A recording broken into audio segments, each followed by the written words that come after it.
Alors, on se retrouve ici, j'ai juste enlevé les boutons qu'il y avait en dessous, j'ai juste gardé donc le texte qu'il y a juste ici. On peut enlever le tab index également, on va parler de couleur maintenant. La couleur, c'est très important en accessibilité.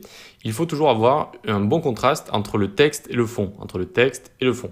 Ici, on a du texte noir sur du fond blanc, super, ça contraste très bien. C'est le contraste par défaut, on va dire, de base. Et le blanc sur le noir également, donc un texte blanc sur un fond noir, pareil, ça contraste très bien.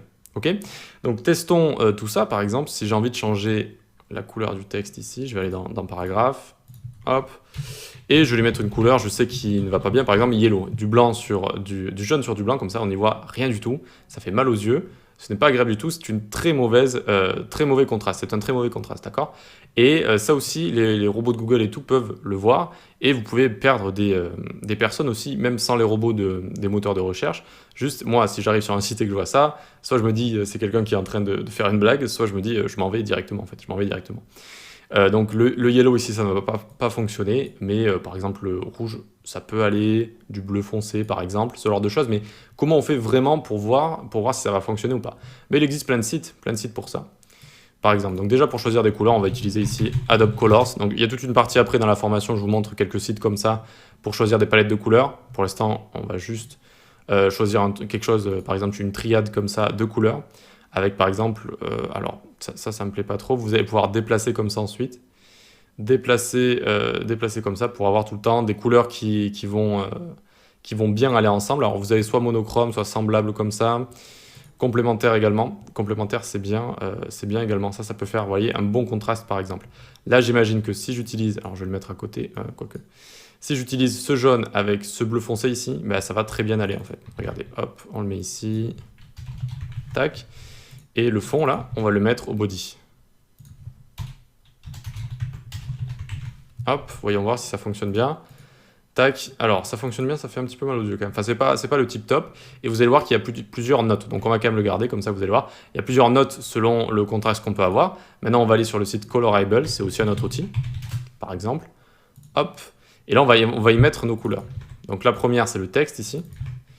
Et le second, c'est le fond. Là, vous voyez, par exemple, là, de base, il y avait un fond vert et ça m'a mis fail ici. Fail, c'est la plus mauvaise note. Sinon, il y a AA et il y a AAA. Donc, trois fois, c'est la meilleure note, c'est le meilleur contraste. Et si on voit que ça contraste pas bien, on ne voit pas bien du tout, c'est pas bien. Et voyons voir si je mets le fond comme ça. Ah, vous voyez que ça fonctionne bien ici. Ça fonctionne même mieux, je trouve, que sur le site qu'on avait là. Probablement parce que les lettres sont un petit peu plus grandes ici. Donc, vous voyez que j'ai AAA ici. Donc, j'ai bien vu que les deux allaient bien ensemble. C'est-à-dire que là, j'avais une couleur claire, là, j'avais une couleur sombre, hein, tout simplement. Et donc, c'est bien contrasté. C'est bien contrasté et c'est important, hein. Il faut faire attention à ça. Encore une fois, vous pouvez perdre beaucoup de gens sur ça, sur ce genre de choses, si vos sites ne sont pas assez bien contrastés. Donc, on verra plus tard comment choisir une palette de couleurs pour son site, notamment avec des outils comme Adobe Color, par exemple, qui est un bon outil. Et en s'inspirant d'autres sites également, vous allez voir qu'on peut récupérer les couleurs. Et ici, vous pouvez jouer si vous voulez. Hein. Par exemple, regardez, là, vous avez le way, c'est la couleur chromatique.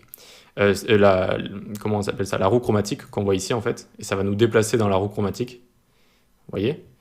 Et du coup, là, ça devient du vert, bleu. Et vous voyez, quand je passe du bleu sur du bleu, bah, ça devient de moins en moins contrasté, en fait. Et là, on va perdre des A. Vous voyez, là, je suis à AA.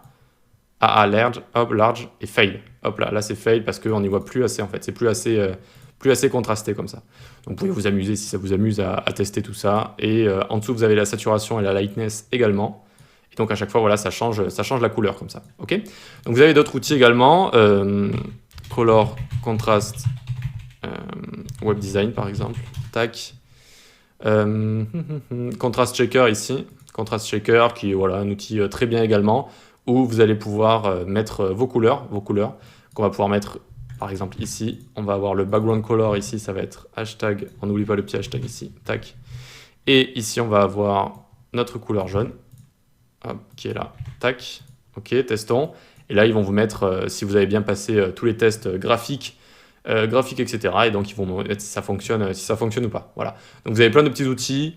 Moi, je vous conseille de faire des petits marque-pages et de vous garder les outils comme ça pour tester rapidement vos couleurs avant de vous lancer dans la création d'un site. Après, les couleurs, c'est pas ce qui prend le plus de temps, hein, vous inquiétez pas. Enfin, vous pouvez en changer facilement. Si jamais vous voyez que le contraste n'est pas très bien à la fin de la création d'un site, eh bien, vous pouvez changer plutôt facilement. Voilà. Donc, le contraste, une autre partie de l'accessibilité qu'il est important de maîtriser. Allez, on passe à la suite.